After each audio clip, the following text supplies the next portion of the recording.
Ekipi I voleybollit për femra I Pogradecit u kualifikuar për herë të parë në historinë në finalen e Kupës së Republikës dhe do ta luajë trofeun përballë Tiranës. Vajzat liqenore mundën në 2 ndeshje me Sistem Vajtjar dhe Dinamon. Pasi kishte fituar sfidën në kryeqytet 3-0 me të njëjtin rezultat, skuadra e Pogradecit fitoi edhe takimin e kthimit në fushën e vet, duke shkuar me merit në finale. Vajzat e drejtuara nga trajneri Besti Glisha dominuan ndeshjen në Pallatin e Sportit Arifi Berberi, duke fituar setet 25-18, 25-12 dhe 25-15. Voleybollistet Keita Kodra dhe Angela Mehmeti janë të bindura se ekipi I këtij sezoni është ndërtuar për të fituar gjithçka.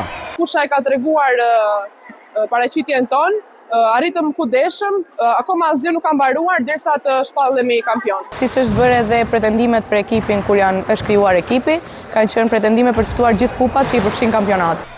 Në duelin tjetër gjysmëfinal luajtur në kryeqytet, skuadra e Tiranës mposhti Skënderbeun fal një golden seti 15-13.